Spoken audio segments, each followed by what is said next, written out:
Assalamualaikum warahmatullahi wabarakatuh. Kembali lagi di channel Winda Islami TV, media informasi dan dakwah Islami, penyuluh agama Islam Kecamatan Kesamben. Ada pertanyaan lagi yang masuk, tetap masih bersama dengan Ustadz Munirul Hafidz. Pak Ustadz, ada pertanyaan lagi yang berkaitan dengan pembahasan tentang hukum makan kepompong atau untung, Pak Ustadz. Yang kemarin tuh ya, Ya. yang kemarin. Ini lebih ke jual beli. Ketika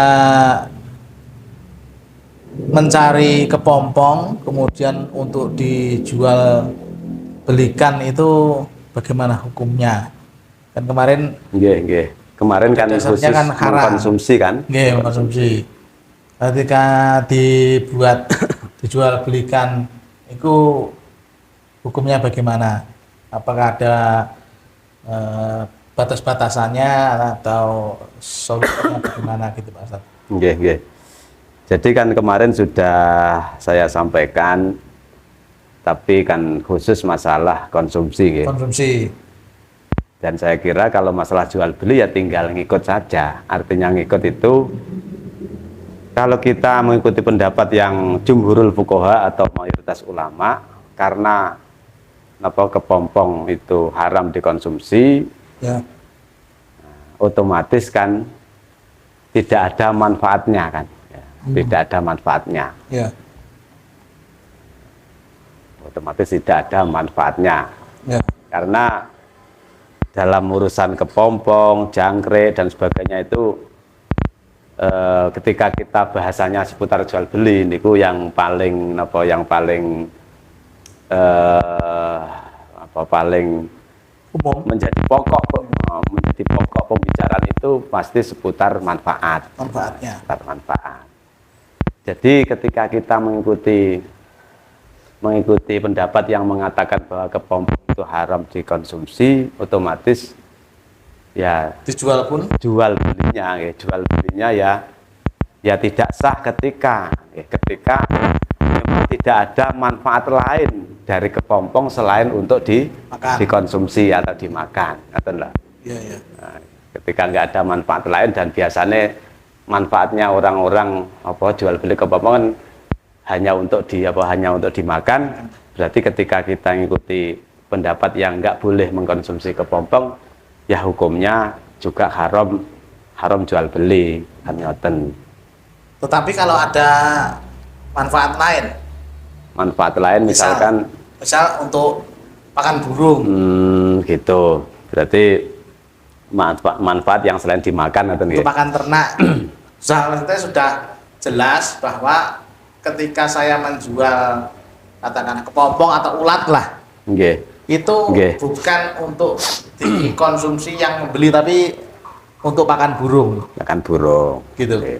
Pakan ayam atau bebek atau mentok gitu loh. Kalau memang yang dimaksud jual belinya atau budidayanya itu memang tujuan utama adalah untuk pakan burung atau bebek atau apa, ya ini ya bisa lain lagi, artinya hukumnya bisa lain lagi kan. Jadi gini Gus, jadi masalah jual beli sesuatu niku syaratnya kan harus diantaranya syaratnya kan harus barangnya itu muntafa'an bih. Nah, muntafa'an bih terus tohir. Muntafa'an bih tohir. Sekarang kita kelupas masalah muntafa'an bih, bisa diambil manfaat. Ya. Memang secara sorih atau secara jelas, secara sorih yang langsung mengatakan kepompong itu jarang ditemukan di dalam kitab-kitab fikih Syafi'iyah. Dan kalau saya ditanya masalah hukum, ya pertama mesti yang referensi utama ya yang Syafi'iyah, karena saya pengikut mazhab Syafi'i dan mayoritas kita kan juga Syafi'iyah. Niku saya utamakan. Ketika di Syafi'iyah sudah beres, ya nggak usah kemana-mana kan gitu. Jadi pada dasarnya itu muntafa'an bih atau tidak. Dalam kitab-kitab fikih Syafi'iyah itu sulit ditemukan kata-kata kepompong. mungkin adanya dud. Nah, dud. Dan dud itu kan dud seperti yang sudah kita bahas kemarin itu masalah konsumsi itu ya. Dud itu termasuk kategori hasarot. Nah, hasarot. Lah kalau hasarot niku di dalam kitab-kitab fikih seperti kitab Minhajut Tulab, Minhajut Talibin, Manhajut Tulab, Fathul Wahhab, Bujairami dan lain-lain ya. Itu mayoritas ya. Hampir semuanya lah kalau nggak salah.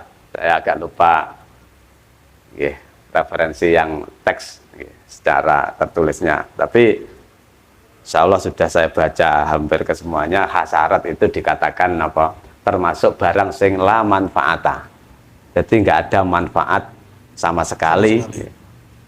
Berarti itu ya kalau nggak ada manfaat sama sekali, dan manfaat itu yang dimaksud adalah manfaat maksudatan syara'an. Jadi manfaat yang di situ mendapat legalitas syara'. Nah, gitu ya. Jadi manfaat yang diakui oleh hukum, oleh agama. Meskipun saya mengatakan manfaat, nah ini kalau konsep Syafi'iyah seperti itu, meskipun saya mengatakan manfaat, tapi kalau nggak mendapat legalitas dari syara', ini namanya bukan manfaatan maksudatan syara'an kan. Jadi secara garis besar sesuai dengan yang tertulis sesuai tekstualnya dalam kitab niku rata-rata itu hasarat itu dikatakan la manfaata, berarti nggak boleh diperjualbelikan. Cuma saya menemukan ibarat atau referensi yang menarik. Kalau nggak salah di dalam kitab Bujairami alal Khatib, dan mungkin yang lain kalau ada ya alhamdulillah, tapi saya masih menemukan di situ. Niku berangkatnya itu mengatakan hasarat. Hasarat itu la manfaatalah, maka nggak boleh diperjualbelikan. Kemudian ada pengecualian. Dikecualikan yaitu seperti lintah untuk menghisap darah, kan ada manfaatnya menghisap darah untuk kesehatan. Cantuk apa itu kan menghilangkan darah kotor itu, dan yang lain-lain saya lupa.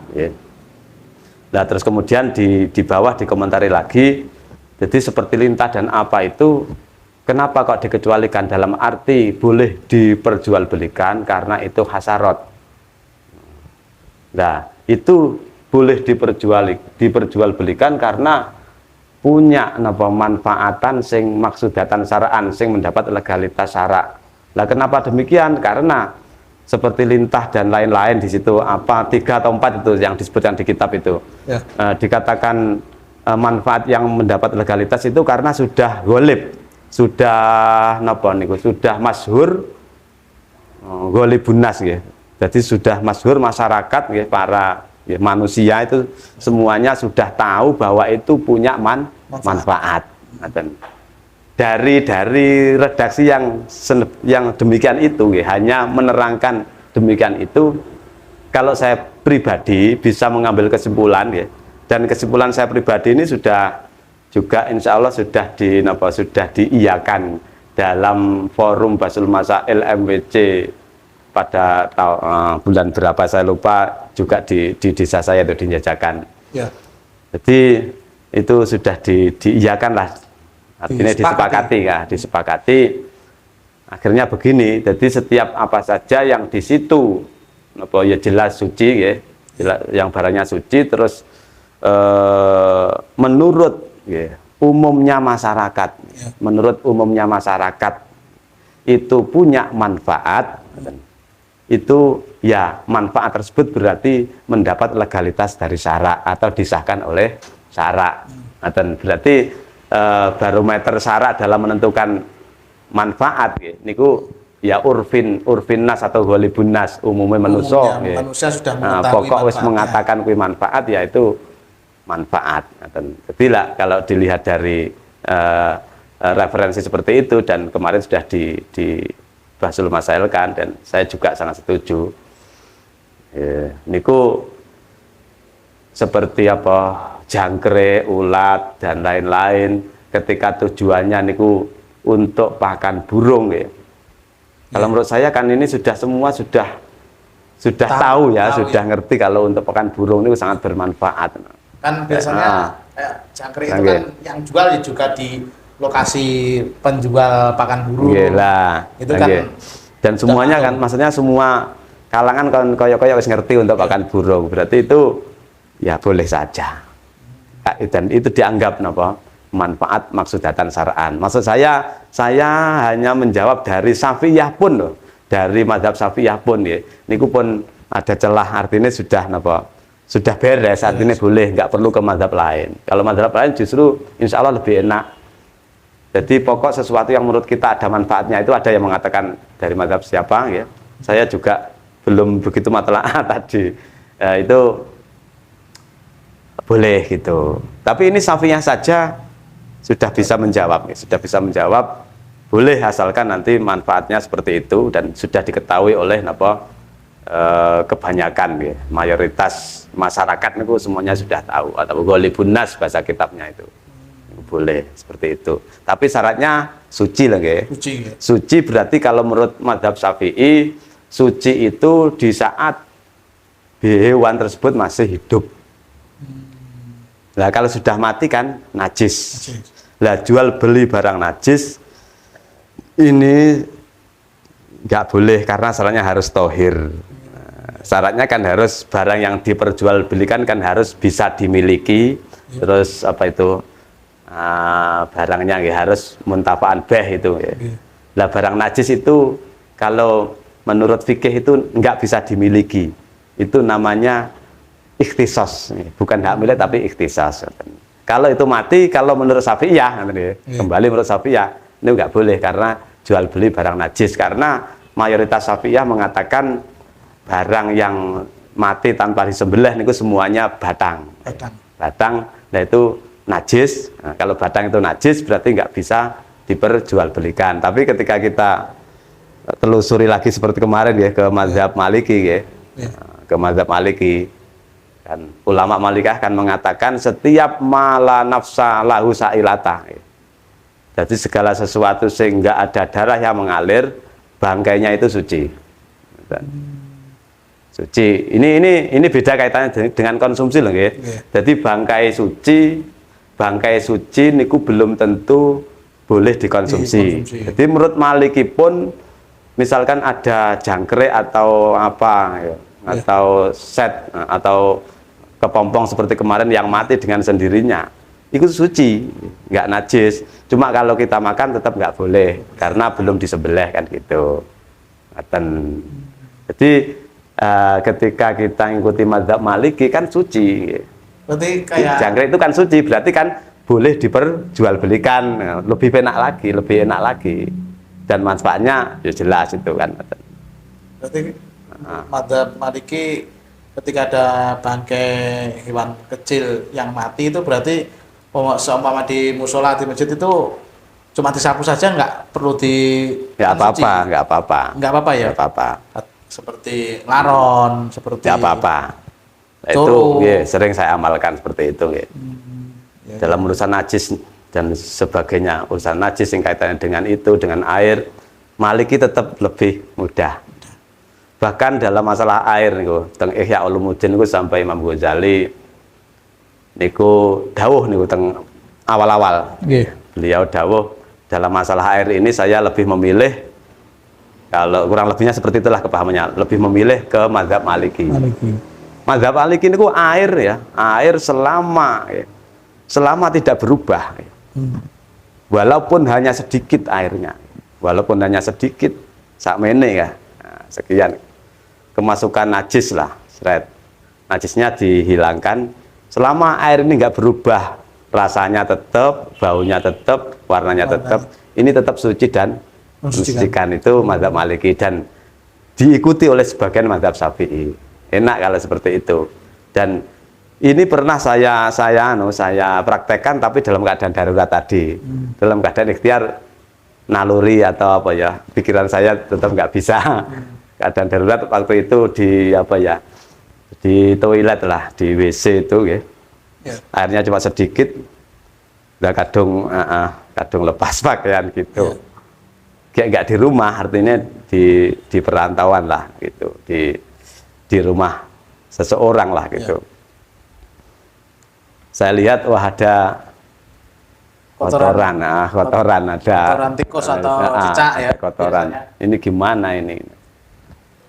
Langsung pikiran saya wis Ikut ke situ, alah kayak kuwi ae. Oh, Tapi baru gak wani neh. karena memang keadaannya nggak memungkinkan ya. Ya pikiran tetap nggak enak gitu loh ya, pikiran tetap nggak enak ya, namanya ya perasaan nggak enak. Kebiasaan gitu. sudah Itu seperti itu. keterangan tambahan nih tadi. Jadi dalam masalah air Malik lebih enak, dan masalah apa hewan-hewan atau hewan-hewan binatang-binatang yang halal dimakan itu Malik lebih enak. Jadi pokoknya yang ijma'ul ulama nggak boleh celeng, babi. Babi. Ya, pripun? Sangat mencerahkan sekali, tambah wawasan semakin banyak sisi-sisi pemahaman masalah hukum fikih yang sangat perlu dicerahkan untuk menambah luas wawasan pandangan kita. Gitu, Pak. Amin. Okay.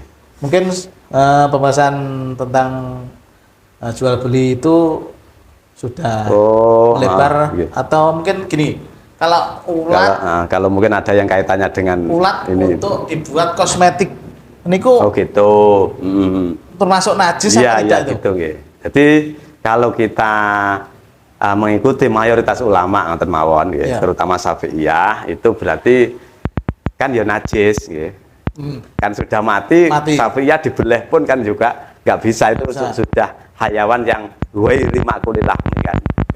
Jadi najis. Kalau kita ikuti Syafi'iyah berarti ngeten. Artinya kalau kita jual beli barang seperti itu, tadi sudah saya katakan kalau dilihat dari sisi manfaat, manfaatnya untuk pakan burung sudah maklum sudah diketahui banyak orang. Kemudian kalau dilihat dari sisi itu kenajisannya, nah kalau apa menjualnya mati jelas nggak boleh kalau menurut Syafi'iyah. Nah, kalau menjualnya hidup, tapi diketahui atau diyakini bahwa akan digunakan untuk kosmetik. Kalau kita tetap ngikuti mazhab Syafi'i, itu ya nggak boleh. Karena kalau kita yakin atau dzon itu persangkaan kuat, itu jelas akan digunakan untuk kosmetik. Itu kalau referensinya ya itu banyak dalam Isnadur Rafiq atau apa itu al-i'anah alal maksiyah. Jadi al-i'anah alal maksiyah ya maksiatun. Jadi menolong kepada kemaksiatan itu ya kemaksiatan. Atau arido bil maksiat ya maksiat kan.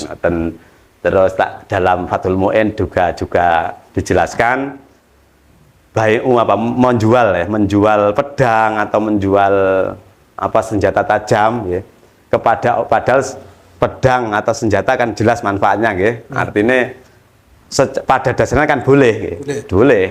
Tapi kalau jelas itu digunakan untuk misalkan digunakan untuk merampok atau digunakan untuk yang kejahatan lah, jelas yakin atau persangkaan kuat seperti itu, ya ini menjadi nggak boleh. Haram. Ya anah halal maksiat, menolong kepada kemaksiatan, menjual ayam jago. Kan boleh sebenarnya ayam itu kan boleh. Terus manfaatnya jelas nih pada dasarnya. Tapi kalau diketahui pembelinya jelas tinggi aduan jelas loh judi. Niku juga tidak boleh. I'anah alal maksiat atau lil wasail hukmul maqasid seperti itu. Tapi ketika ada persangkaan kuat, kalau masih ragu-ragu, wong kaya kadang gelem judi, kadang ya memang tinggi diperjualbelikan sing bener tenan. Kan kita masih ragu belum jelas, nggak apa-apa. Boleh. Jadi tidak diperbolehkan ketika yakin atau minimal dzon itu persangkaan yang sangat kuat. Kalau hanya sekedar ragu-ragu, asumsi sing belum jelas bukti ini. Kalau persangkaan kuat itu kan sudah ada tanda-tanda yang jelas gitu loh. Kalau sekedar ragu boleh, tetap boleh. Pripun? bulat ya kalau ya. Berarti yang dibuat kosmetik tadi agar tidak terkena najis dari barang atau campuran dari ulat itu bagaimana Pak Ustadz?